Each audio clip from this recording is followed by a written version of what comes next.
the Upanishads in two parts. Part 1, translated by F. Max Muller. Khandogya Upanishad 8.7, 7th Khanda. Prajapata said, "The self which is free from sin, free from old age, from death and grief, from hunger and thirst, which desires nothing but what it ought to desire, and imagines nothing but what it ought to imagine, that it is which we must search out, that it is which we must try to understand. He who has searched out that self and understands it obtains all worlds and all desires."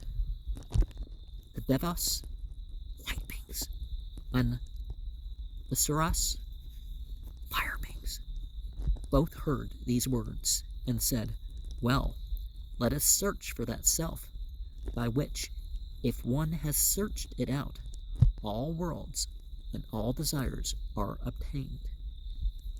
Thus, saying, Indra went from the devas, Virupana from the asuras, and both, without having communicated with each other, approach Prajapata, holding fuel in their hands, as is the custom for pupils approaching their master.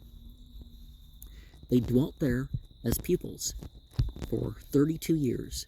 Then Prajapata asked them, "For what purpose have you both dwelt here?"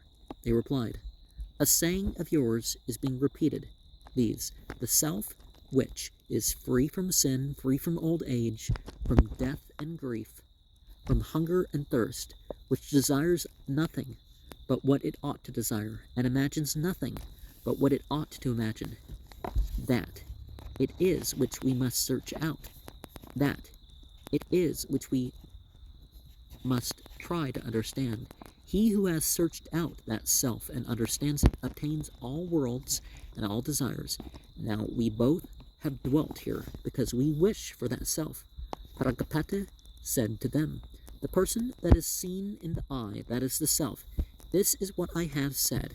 This is the immortal, the fearless. This is Brahman." They asked, "Sir, he who is perceived in the water, and he who is perceived in a mirror, who is he?" He replied, "He himself indeed is seen in all these." And, well, we don't have to seek out individual sayings in this way anymore, but spending years studying the texts, that still should probably be done, right? Here the highest problem is treated again, the knowledge of the true self, which leads beyond the world of Brahma. This is the masculine form of it, but that doesn't mean that deity is necessarily male. And enables the individual self to return into the highest self. A commentator explains rightly that the person seen in the eye, Prajapata means by the person that is seen in the eye, the real agent of seeing, who is seen by sages only, even with their eyes shut. His pupils, however, misunderstand him. They think of the person that is seen, not of the person that sees. The Yoga Sutras 2.6. The person seen in the eye is to them the small figure imaged in the eye, and they go on therefore to ask whether the image in the water or in a mirror is not the self.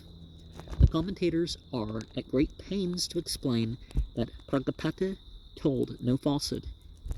He meant by Purusha the personal element in the highest sense, and it was not his fault that his pupils took Purusha for a man or body. And nowadays, people are going the opposite direction sometimes and saying, so see, it uses the word Purusha, so therefore we have to find which person is the incarnation in the answers.